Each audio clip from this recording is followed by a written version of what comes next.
Right. Coughing a lot. I hope I don't disrupt the class while coughing. Okay. Anyway, Yeah. Okay. Yeah. Your voice is still not coming clear. I think you have to speak closer to the mic. okay.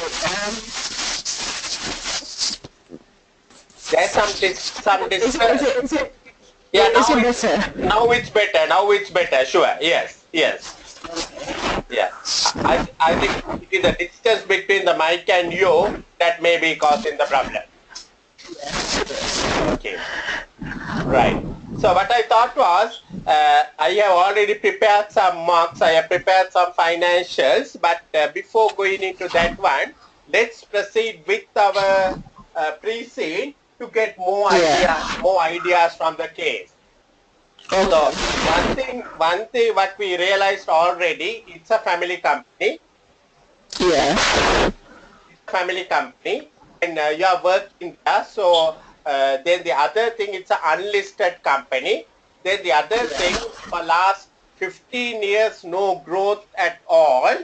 So simply they have not been thinking about a strategy of growth or anything like that. So probably a model like the rational model of strategy uh, can be coming up or emerging strategy or something like that.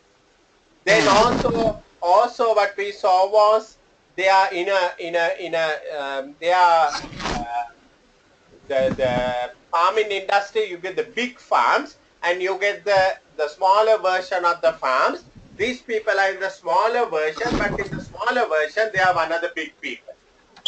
Yeah, the average is about 300 cows for a smaller version, but here they have about there are 1,600 cows. So they are generally in a very big kind of a thing in the smaller sector. And then we saw farming has two methods. One is less intensive, other one is more intensive. Less intensive means you allow the cow to move about and to eat grass and all that.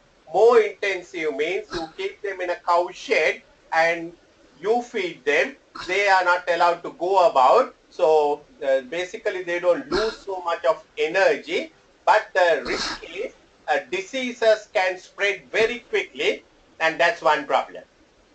Yes. And also we saw even a 1 day work unrest or something happening could cause a huge loss because they will have all the cost incurred but no income because they can't refrigerate and keep it. They don't have warehouse facilities. So 1 day work stoppage or 1 day a kind of a disruption to work can cause lot of problems. So that really shows the importance of a strategy to get your supplies on time, the various antibiotics and the concentrates which they have to buy from outside. And also one thing what we realized was they are in a industry somewhat declining. In the country itself, from 3 million, the cows have come down to 2 million. And even though they have maintained their 1,600, the milk prices are coming down drastically. The reason is not less consumption of milk, but the supermarkets who are the main buyers, and for us also the main buyer is the supermarket, they dictate and they dominate the pricing decisions.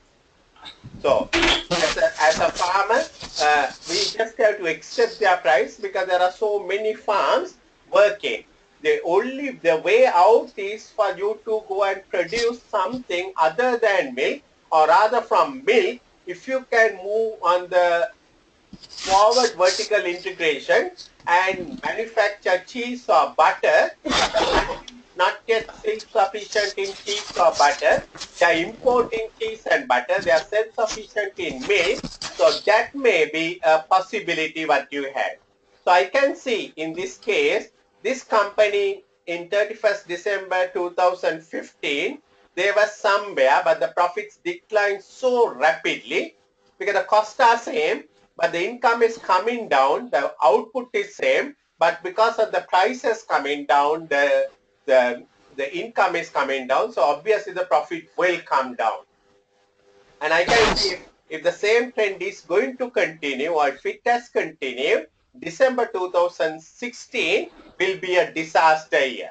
They will have a loss, and they will also have cash flow problems. So, time for them to rethink their strategy, time for them to bring some fresh thinking into the board. So as I said, maybe kind of some non-executive directors, because the family has been running. Family's knowledge is probably they are very traditional.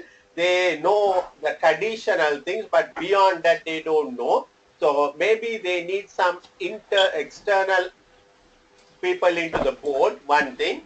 Other thing, we saw that Kevin's proposal, Kevin, although he is basically bringing that proposal as something of him to the people here, not expecting anything to happen, I believe at a point, either the board of Kevin or either the board of Jolene might decide good thing for us to expand our base by merging with those people.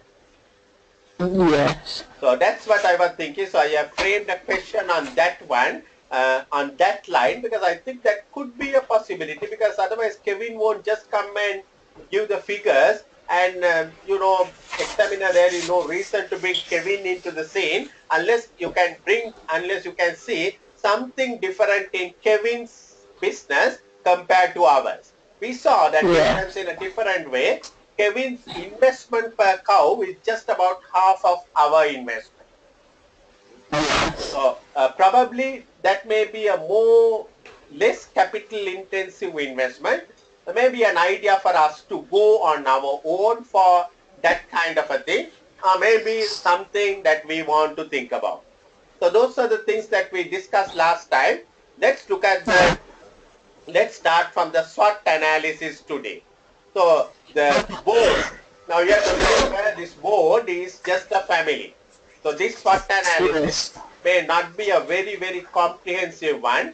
We don't know whether they have any background qualifications, etc. But having said that one, in a way, it's a good thing. They at least, even at a family meeting or whatever, they have prepared a SWOT analysis. So strong technical knowledge of farming. That again, I agree, not agree, because they are very, very traditional people. There may be new technology, they may not be using it.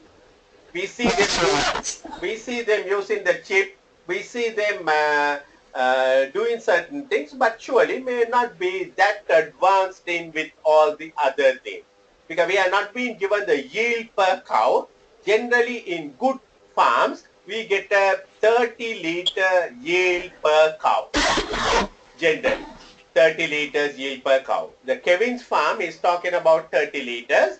So we are not sure the yield per cow. We can work it out and see if we know the prices per milk. But I think we can work it out because we saw the price. So if we look at the revenue, we may be able to divide from the revenue. And if we divide it by the number of cows, the yield per cow. I will work out. It's a good thing to work it out and see what is the yield per cow. You can see one of the strengths what they are talking about is high average milk yield per cow. So that's a good thing. That's a good thing. So in more intensive operation, you should expect a high yield per cow. Reason, they are not moving about. Their energy is preserved, and therefore you would expect a high yield per cow. Family companies have fewer pressures to deliver profits in the short term. May be right to a great extent, but again, maybe not right, because in the short term, most of the family companies, they want profit in the short term because they need to survive, isn't it? They need to survive. The big companies don't need profit in the short term. Big companies need profit in the long term. But the family companies, at least these 5 fellows need to survive, and for that they need $200,000 or something. So at least that must be there. Right?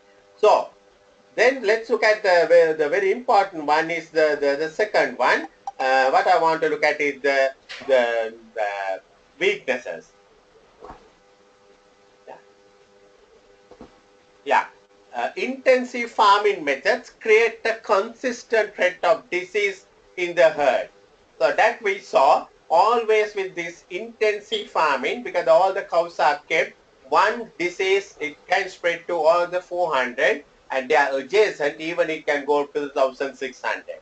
Inability to negotiate realistic wholesale prices from supermarket customers. So that's a big weakness. So they probably will have to think of, they being the small one, the big one in the small group. I'm thinking whether they can form up a cooperative union of small farmers association together, where they can do collective bargaining. Yes. Yeah.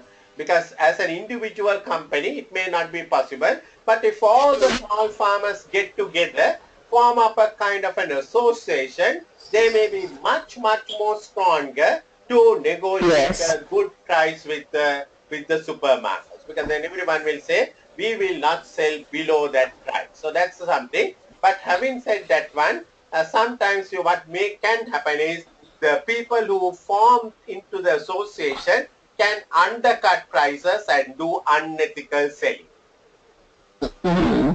That also happens, because I know in Sri Lanka, the small vegetable growers have got together and they have formed an association, because so they have decided, or they have agreed, the minimum prices for vegetables for the particular month will be such.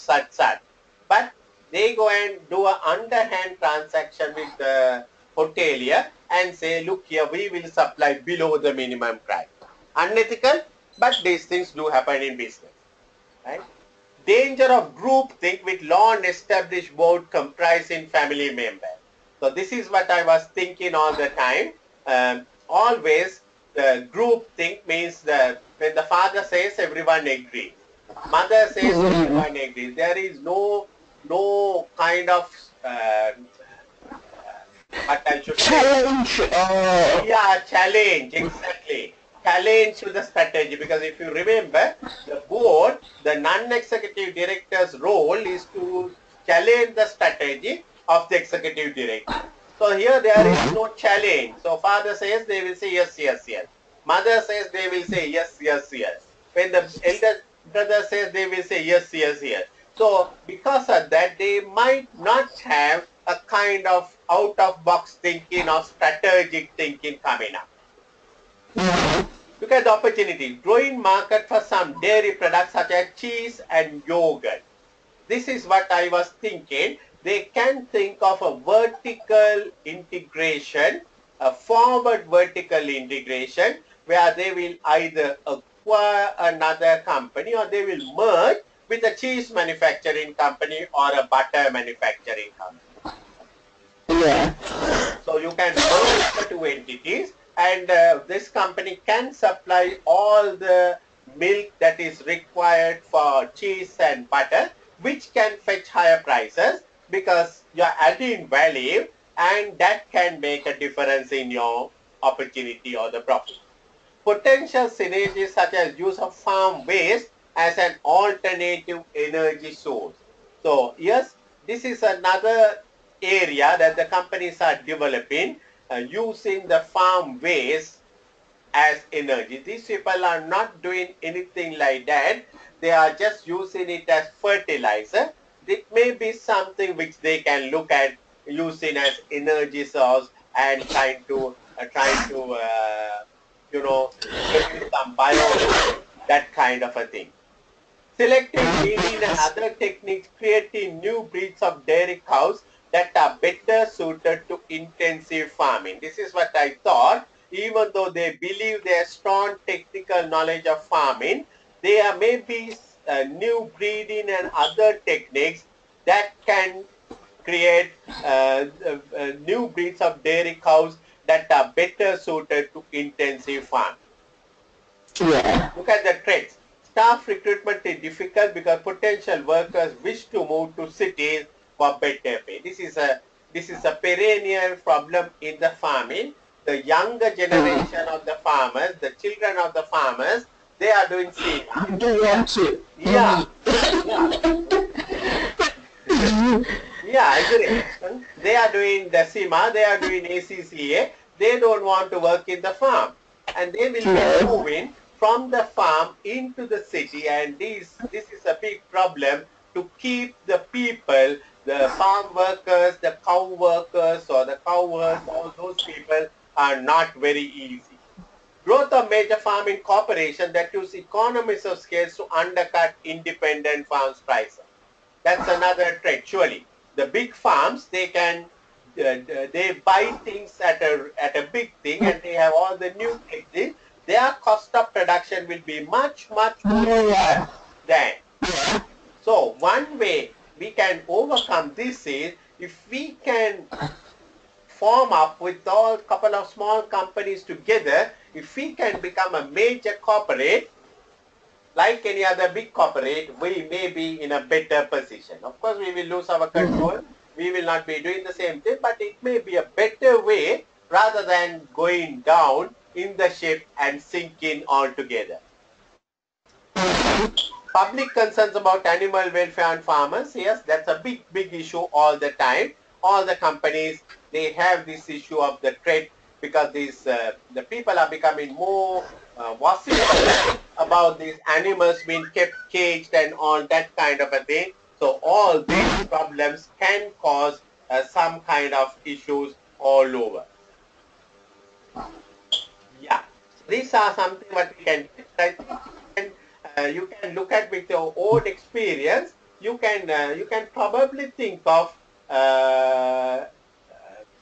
more strengths, more weaknesses, something like that, and that one should be something that we should be looking at all the time.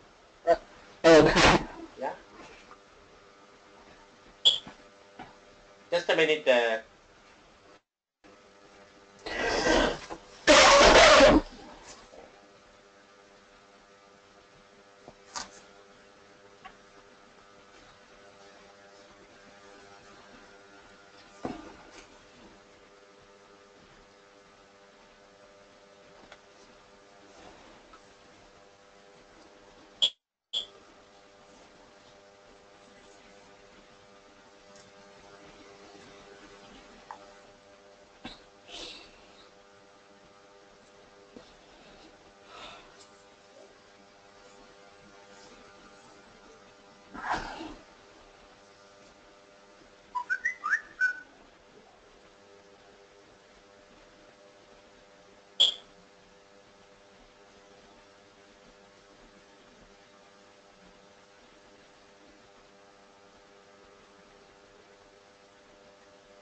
Right. So these are some other things, but I think we can develop further as we go on. This is a very important page, Marian, about the risks. The is all about the risk, and they have identified few risks. So board has prepared the following risk register. Farm machinery may injure members of the public. Likelihood about 2, but the impact of the damages could be 5, and they have ranked anything between 9 to 14 is medium risk, anything between high risk is 15 to 25. So this falls under medium risk with 10 marks, and clear signage and proper fencing of all operational areas. Priority very high, surely. Who is responsible? Farm workers. Now, I'm little bit critical about the farm workers being responsible, right? Because the farm workers, yeah, they may, they may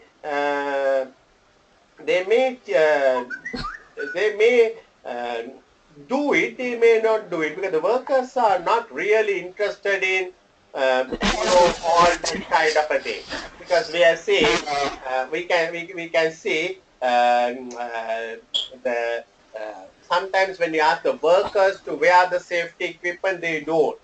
So if you ask the people to put the signage and proper farming, I think it should be given to the shed manager or some person like that.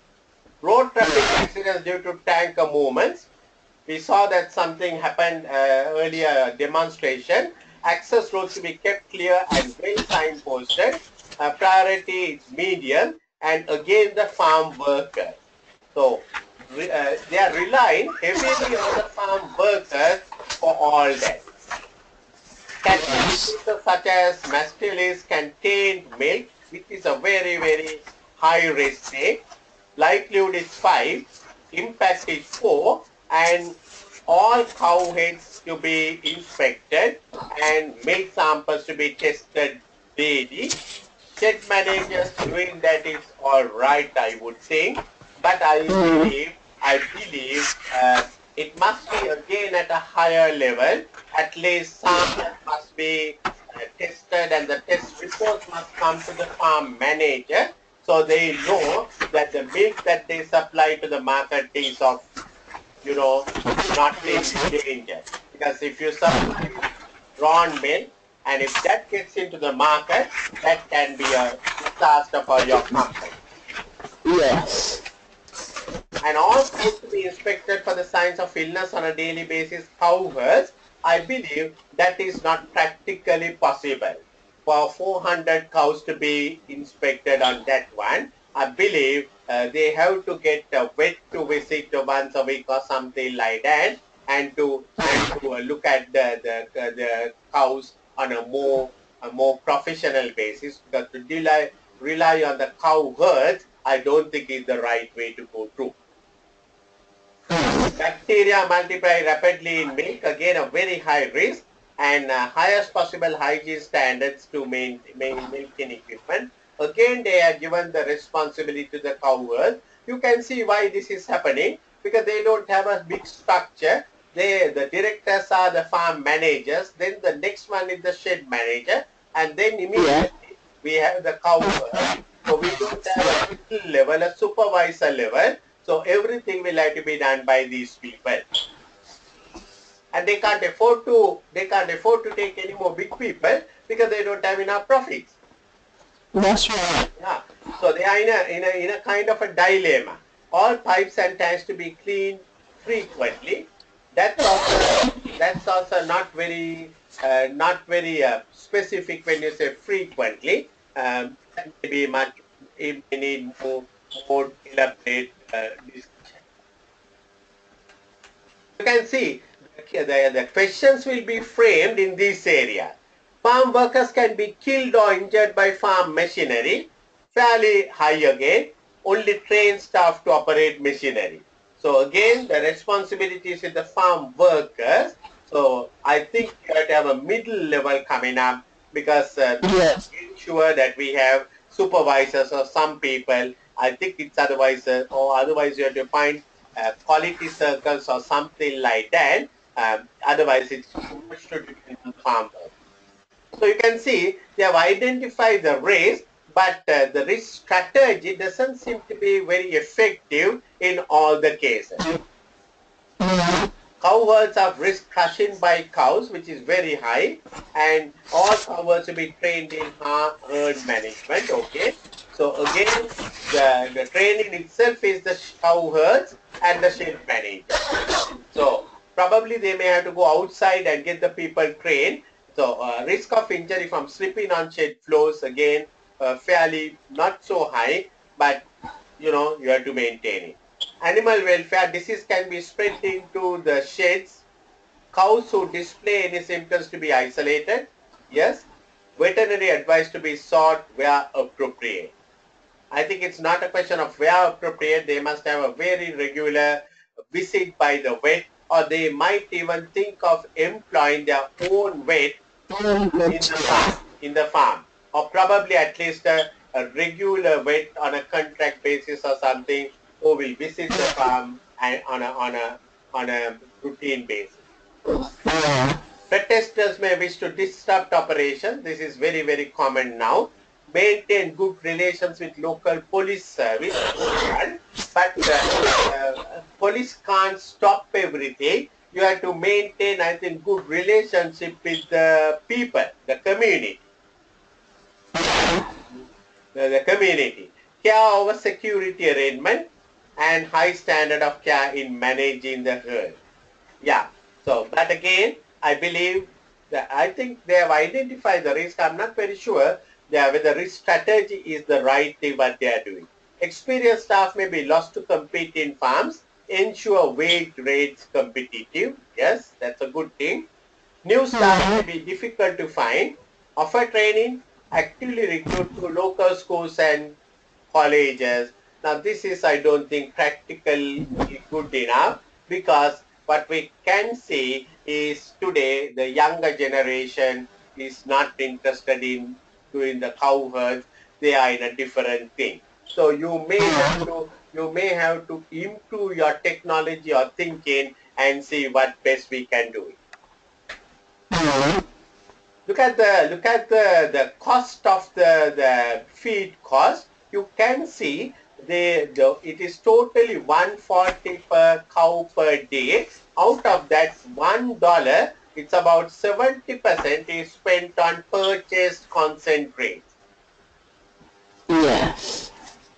So the main food is actually the silage or silage, but the concentrates are these antibiotics and the medicine, and that one is costing them 70%. That is purely because they are being kept inside. They had to spend Inside, yeah, they had to spend this kind of money. If they were sent out, this is where Kevin will have advantage. yeah. So, this is average cost per cow per day. There are feeding stations in the cattle sheds and the cows are free to help themselves. Feeding stations are designed to prevent jostling or overcrowding. They also enable accurate feed without coming into direct contact with the herd. Being crushed by the cattle is one of the most common form fatal acts. The basic nutrition comes from silage, which is made by ADF. So that is in-house produced. That is with the cow dung and all that they produce, and with the farm products. The concentrates contain vitamins and other minerals that are mixed through the silage before it is given to the cow, so that their health is maintained and milk yield improved. You can see they are spending out of their cow food 70% on this thing, that is vitamins and all the other things to keep the cow healthy and also to improve the yield. Staff, they have 400 cows, takes 2.5 hours to milk all of them. Cows are milked twice, morning and late afternoon, time between spent cleaning, maintaining, etc., etc. They employ 8 cow herds whose shifts are designed to enable them to assist in both daily milking cycles, including clearing and maintenance. So they have 8 cow herds. There are 4 sheds. 4 sheds are there. So probably they are working on a kind of a whose shifts are designed to enable them. So probably one person is working in one shift in each of the sheds, and you can see if there's any absenteeism, there is a problem. There is a problem because they have only the bare minimum of staff, four sheds, 2 milking sessions, and they have only 8 people. So if there's any absenteeism, they have a problem, right? So the cow herds are paid at Highlands minimum wage, but ADF provides each with the use of a farm cottage without any wage deduction. Okay, right. They employ 10 farm workers who tend the fields and make silage, again are identical to those of the cow herds. There are 4 shed managers, all are former cow herds. So there again you can see the shed manager is also a promoted cow herd. So they don't have any qualifications or anything like that. They are promoted cow herds. They receive salaries of 35,000 per annum, and have the use of a farmhouse which is larger than a farm cottage. There's a single administrative officer staffed by 2 of the shed managers' wives. They receive salaries of 20,000 per annum. They handle all aspects of bookkeeping administration. So no international accounting standards, no proper internal controls. The wives of the 2 shed managers are handling. So if that shed manager is up to some mischief and if they get together with the wives, there can be a lot of frauds happening, and that can be a very, very, very weak link in the internal control system. Finally, board members, there are 5 board members we saw, they are drawing a salary of 50,000 per annum. So these are their staff expenses. So we have 8 cow herds, 4, there are 35,000, there are shed managers. So 35,000 into 4 is 140. And then there are 2 administrative people, 140 plus 40, 180. And then there are 5 members of the board, 250. So 430,000 of the expenditure spent on these people. So I'm sure the balance is spent on the 8 people who are working as cow herds. So you may be able to work out their salary also and get an idea what kind of expenditure is going, whether we can increase the staff strength or something like that. So we can see the income. You can see last year it was 3.3 million and this time it has come down to 3.165. What is the reason? Same output, because same number of cows. The only reason why it has come down is because their prices are dropping. The prices are dropping. So what was 3.3 last year has come down to 3.165 this year. Then the calves are sold, that also has come down from 231 to 212. But you can see purchase constraints have gone up slightly, but about 3% it has gone up. So you can see the same input. Diesel for tractors slight down. Fertilizer speed and spread slight increase. Tractor and equipment slight increase. Other silage slight increase. Changes in fair value of biological assets. Now this is accounting standard. Whenever we have biological assets, they must be measured at fair value at the end of each accounting period, and any changes that must be written to the P&L. So every year you can see the fair value. Last year it has come down by 181. This year it has come down by 179. So we saw the staff cost is 758,320. I want to do a very quick calculation on the staff cost.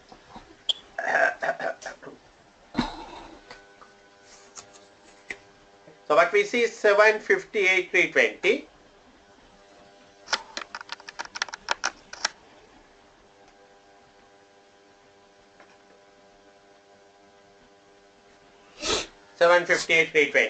You remember we had the directors 15 to 5. 250. 250. Yeah, we had two administrative people, 20 into 2, 40. 40. Then we had some other people. We had this shed people, the shed managers. We had I think 4 at the rate of 35. 35 into 4.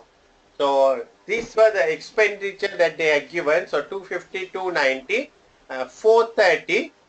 We are paying for these people. The specified salary are 430,000, 250,000, 290,000, and 430,000 we are paying. So if we deduct the 430,000 from this one, we have 28 and 328,320. That's the amount we are spending on, see, the workers. Have employed 8 cow herds, and also the cow herds are also 10 farm workers. So there are 18 workers altogether. 18 workers altogether, and 18 workers get the same kind of a salary. So 320, if you divide it by 18, you might get a rough idea how much each of these worker is getting. So it's about 18 to 40. 18 to 40, exactly. 18 to 40. So you can see the expenditure, the farm worker is getting something like 18,000 something. Administrative person is getting 20,000. Shed managers are getting 35,000 and the directors are getting 50,000. So this is the salary structure of this company.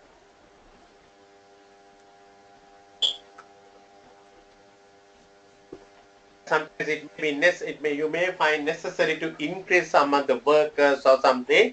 We know the salary structure. We can. Veterinary fees, we can see it has come down from 145 to 138. Apparently, whether they have reduced veterinary visits or whatever, whether the cows have fallen sick, we do not know. And also we can see they are making an association levy of 225,000. We can see even though the revenue has dropped, they are making the same 225,000. Yeah. So it is not based on the revenue. It may be based on the number of cows, for example. Yeah. So maybe for each cow you have to pay something. So maybe 225,000 divided by 1,600 will tell us for each cow you have to pay about 140 or something like that, because it can't be based on revenue. If it is based on revenue, then things will be different. Then it should come down, right? Milk in room supplies 95,000 milk in room supplies. So you remember they were doing some pasteurization before the milk is sent, and that may be that one. Heat, light and power 130, 135. Insurance 15,816. Fencing repair 1921. Cow shed repairs 144, 141. Depreciation 200, 992. Other expenses 6.5, 6. So you can see hardly a change in the expenditure. Hardly a change in expenditure. If you look at the staff cost, last time 735, this time 758. So there's a slight increase again in the staff cost. Maybe they are given an increment or whatever, we do not know. But maybe they are paying overtime. As I said, sometimes the people will have to be, when the absenteeism, they may be covering up. So whatever. So we can see the costs have remained same or slightly increased, but the income has come down drastically, and therefore the operating profit has come down by almost 1/3. Yeah. Finance charges has come down. You will see that one. The reason they paid a loan, they paid part of the loan has come down. So that's the reason the finance charges have come down. Taxes obviously will come down because last time they had 87,000 profit. Sorry, 87,000 against the 364. This time 34,000 against 158. But the end story is ultimately your profits are almost less than half from last year. So 154,000 drop. This is my fear. If this is the scenario, we are into the 30th of November 2017. If the same expenditure has maintained, if the same income has dropped by another that amount, you will end up with a loss now. Yes. Because we are at the end of November. By the time we sit for the exam, by that time we will have the draft accounts almost in the draft stage for the 30th November 2017. We might find we are in a loss-making situation. Because they have not told us that they have done anything different from 2016 to 17. So if that is the case, the company, I can guess, they may be in a situation where they are ending up. You have to be ready for that kind of a shock, because we will look at all these profit figures nicely, beautifully, but I think I will be expecting a shock at the end of November when the accounts are prepared and when they say it's a loss of 50,000 or something like that. We can see the non-current asset, the immature livestock is the cows, the livestock, the mature ones, 1,672,000 has come down to 1,577,000.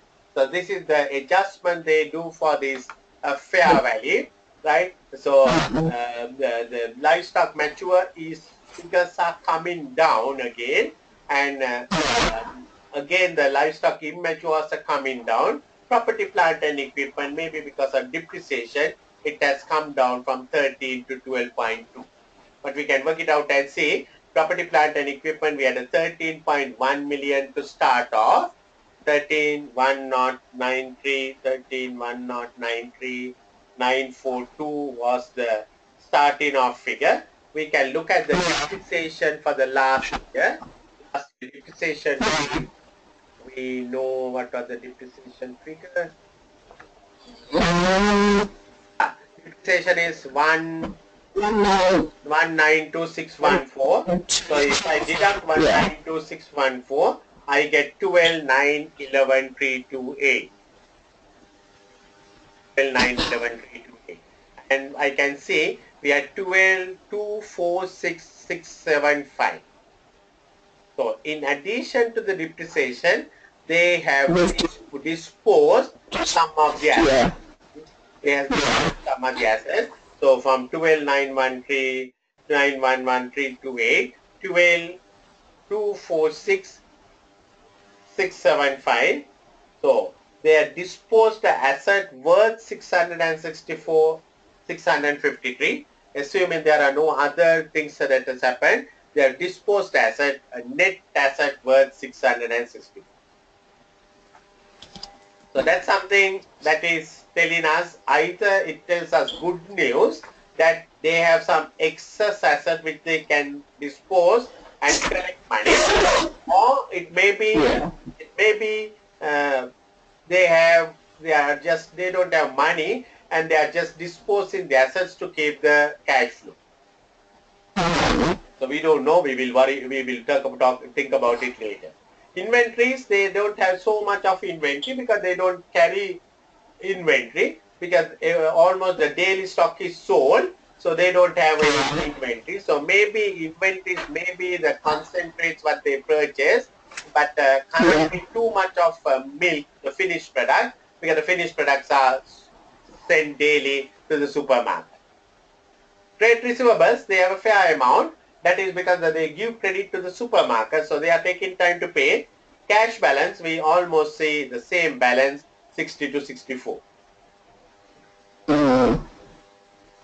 Look at the total equity from 10,753,000, it has gone up to 10,815. So we can see what has happened. 10,753,915. If you add the retained earnings or the profit after tax, that should give us our close retained earnings. So let's look at our profit after tax last year.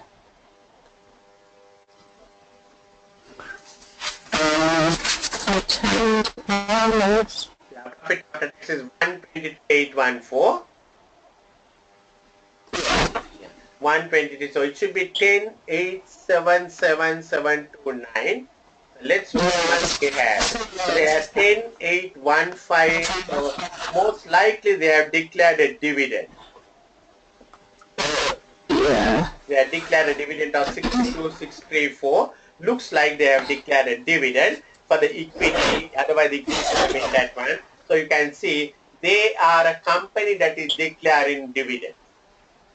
So we do not know about the dividend policy, but as I said, I've been always saying, in these unlisted family companies, they don't have a clear-cut policy because they are family. All the shares are owned by the family except the 10% again by the family, but who are not really interested. So just to keep them satisfied, they must be paying a dividend, but that dividend policy need not be very consistent in a company like this.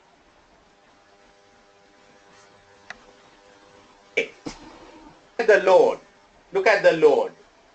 in the loan and the non-current liability, there's a 4,200,000, and the current liability, the installment that they had to pay would have been 300,000. So 4.5 million is the total loan outstanding. Now, if you look at this year, it is 3,500,000. 3,500,000. So the loan balance has come down by 1 million. From 4.5 million, it has come down to 3.5 million. So loan balance has come down by 1 million. I'm thinking how it came down by 1 million, because they had to pay only a 300,000 installment according to the presentation, right? Yeah. So I'm thinking whether the accounting presentation something is wrong, because these are prepared by our that finance director or whoever, and there is no sign of audit being done or anything like that. I'm thinking if it was 4.2 and 3, 4.5, and if they have paid a 300,000 installment, the current loan liability should have been 4.2. But why they have a big, why it has come down to 3.5? So that means they have paid a 1 million installment. So why it happened, we do not know. Because the balance has come down by 1 million. So because the worry is next year, even though we are showing 233, 333, will it be another 700,000 or something like that? If that is the case, 31st December 2017, we will have to, no Christmas for the ADF, no Christmas for ADF farm people. You can see some changes in this financial statement. Those are the financials. So here we have a little article. Yesterday, animal rights protesters blocked the roads leading to fen pastures. So not our farm, some other farm. Ireland's largest intensive dairy farm. Protesters' actions are timed to disrupt the collection of milk by supermarket tankers. One of the organizers, who asked not to be named, commented the dairy industry loves to use imagery of contented cows grazing, but the reality is these cows are never get to live. They are cramped, and at least 25% dies each year, with life expectancy shortened, and thanks to the successful unhealthy lifestyle. Protest ended peacefully after the second collection had to be cancelled. Farm spokesman claimed that a significant quantity of milk was wasted because the farm did not have sufficient storage. Police confirmed blocked only privately owned farm roads and not public highways. So you can see privately owned farm roads can be blocked, and the police have very little to do in that kind of a situation, and this can happen to our ADF farmers very soon. Yeah. That's the risk. So this is another problem that we have with the milk. Controversy concerning the use of antibiotics to prevent the spread of disease, and so people are becoming very health conscious. Spokesman for the Milk Marketing Association commented was one of the reasons for the low prices in the supermarket. Many dairy farms and antibiotics to the feed in order to deal with some of the health caused by high intensity dairy. For example, twice can lead to other infections.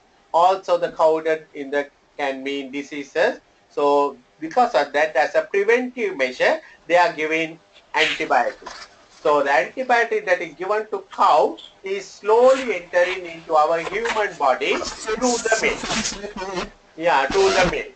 And when we use antibiotics, it is not responding to our sickness because already we have antibiotics inside our body. So this is a big problem all over the world, and they are calling to ban the routine of use of antibiotics, and have been resisted by the farming industry. So the farming industry says no, they are giving it on a daily basis on a dosage. Now we as patients, humans, we take antibiotics not on a daily basis, but whenever we are sick, the doctor will give it to a course for 7 days or 14 days and stop it. But when the antibiotics are given to the cow daily, when we drink the cow milk, we also get it on a daily basis, and and because of that we are immune to the antibiotics. So when we give an antibiotic to our body, it won't work. I remember when my daughter with so much of sicknesses, finally when she was given certain antibiotics, it did not respond because she had taken so much of things and they are not working for her. Right? So this is why there is a call by the protesters to use routine use of antibiotics, but the farmers also use antibiotics. They use it. Beef farmers, which have been shown to increase muscle growth and generate more profit. You can see people are becoming profit conscious. People are not worried about the people. People are worried about their profit. This is another big item they are talking about. This is very relevant with the things what we are going to see little later on the Kevin. Most supermarkets offer organic ranges of products. These are invariably more expensive than the alternative that are not labeled in this way. But what does that mean, organic label mean? And because you are paying extra, because when my daughter was sick, I used to go and buy vegetables, all organic vegetables, the double the price. When I read this article, I was wondering whether I had just wasted my money. As its most literal, the word organic suggests that the food was created without the use of artificial inputs such as pesticides or fertilizer, without processes such as irradiation, all that. Legally, the word organic is certified. Highland Standard Agency insists that food label 100% organic must be exactly that contain nothing more than organic produce. But you can have food label organic, it can contain up to 5%, and if the label says made from organic, it can contain up to 30%. So who knows all these things? Not surprisingly, the price premium creates a fraud risk. For example, if you buy an organic beef steak, the farmer who raises the animal may have sold it in good faith without realizing the supplies of organic cattle feed had been deliberately mislabeled by a dishonest supplier. So ethical things can come out of this one. You might say it's fully organic, even our Kevin's thing, but without realizing he may be using certain input which is with the chemicals, etc.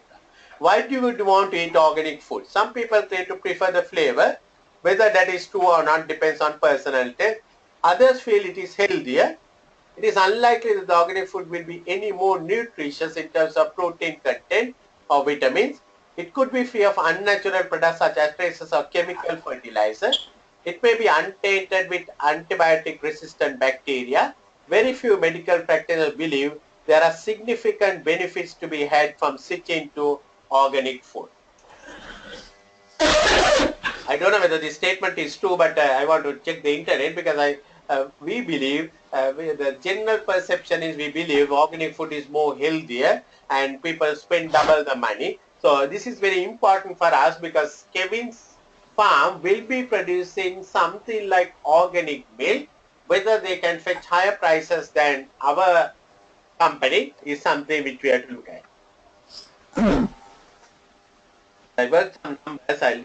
So here we have our Kevin's proposal.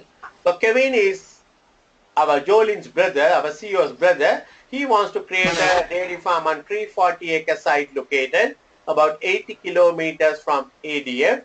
It's currently an organic arable farm growing wheat and similar crops. Has worked in dairy farm in all his life. So Kevin and Joelyn, all these people must be farmers, and he's presently the manager of a larger dairy farm. So at the moment he's employed, so probably he is trying to leave that one. Will differ from ADFs. He will leave his cows to graze in the field. So this is going to be less intensive. They will be only brought to indoors to be milked. During the winter months when the grass does not grow, he will set up feeding stations in his pastures so cow can be. So the cows will not be in the shed. They will be just moving around. They will be brought only for milking.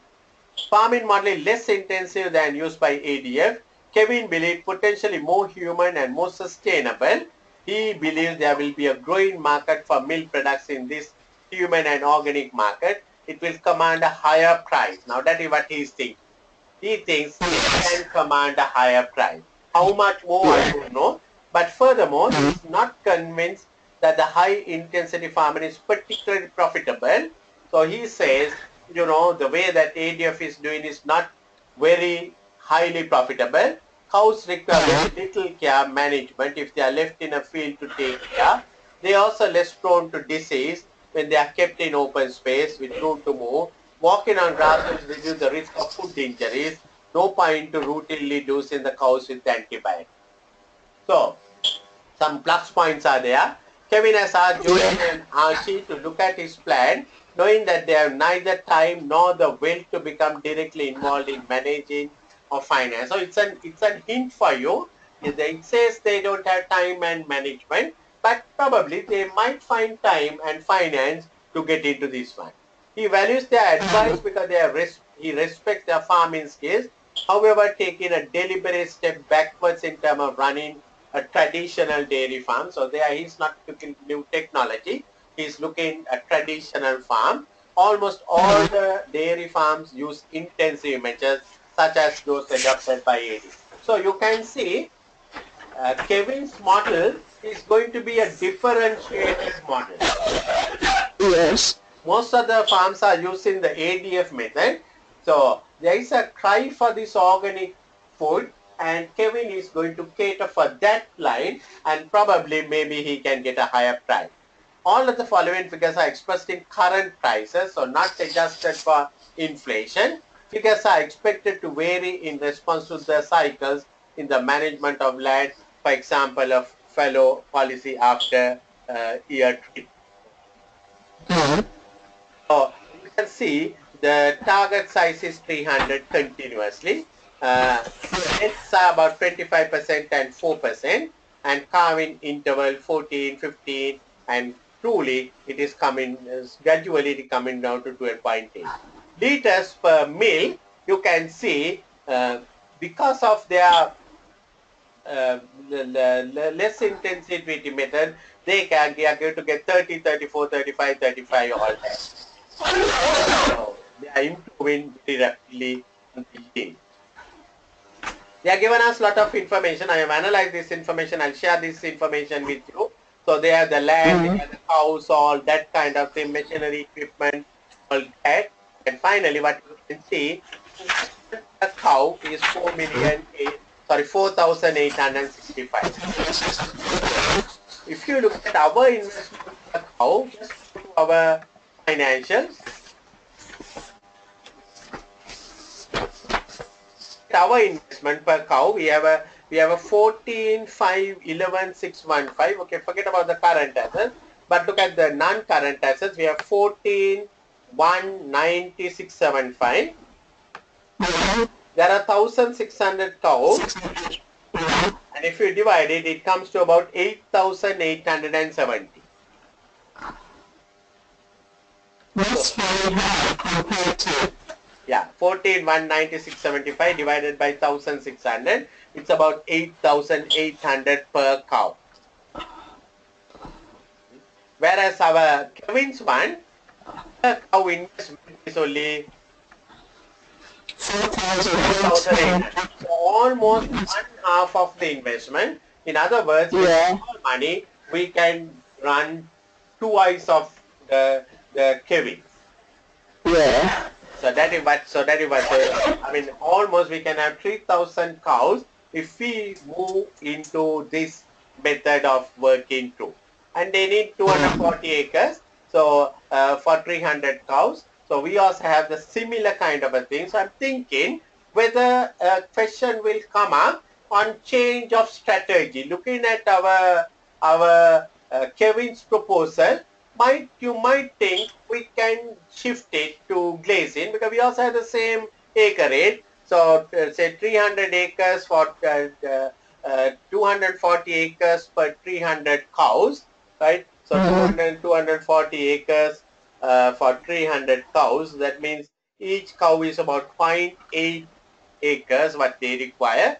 So if you look at our acreage, I want to look at our acreage what we have. Right. So we have each of the farm has 250 to 300 acres. Right. So with our acreage, with our acreage, so we need 0.8. So say if you have about 275 acres, if you divide it by 0.8, we can still have about 350 cows and half of the cost. Yeah. Half of the cost. So what we can see is we can with this acreage we can have more cows if we shift to the this other method. This is what I was looking all that time. So maybe a question. This is why I think he has given a lot of information on this area. So what we can see is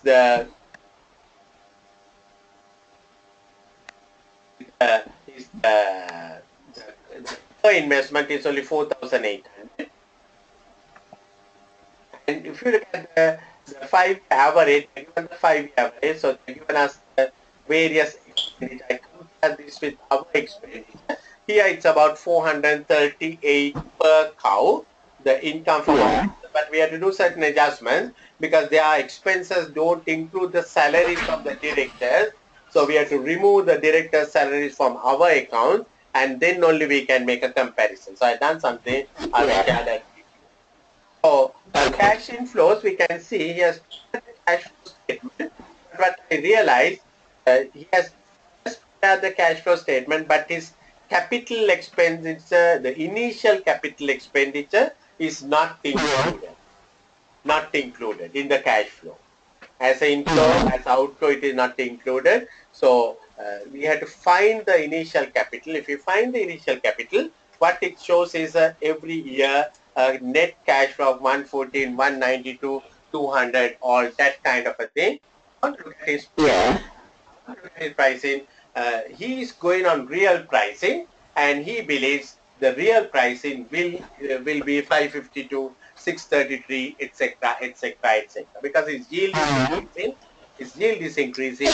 With the yield increasing, and you can see here 4 and 5, he has reached the maximum, and he has the 637. So he has not adjusted it for inflation, but these are his figures, what he has got. So forgetting the inflation, but you can see he is definitely having a positive cash flow every year, which is continuously. Whereas our company, we can see our cash flows are coming down. So maybe something which we are thinking whether we should be shifting from our less intensive, more intensive to less intensive. Yeah, right. So this is the income statement of capital. Yes, that's all right. These are the figures. So now I think I have basically covered up the entire scenario with you, the pre-seed. So now I think I have already started questions. I'll send you some questions, and we can start our mock sessions from now on. Yeah. How is your diary this coming days? Wednesday, Friday. How are you? Okay, I'll do Friday. Friday? Yeah. Okay, shall we make it Friday same time? Yes. That's good. So I'll send you some questions, mocks to start off, and also I've done a little bit of a financial analysis. I'll share that one also with you. And Friday we will start off with our first mock session. Okay. Okay, I'll see you at 6 o'clock on Friday, Amelia. Okay, Thank you. Take care. Have a great day. I'll send you the recording. Okay. Right. Okay, bye.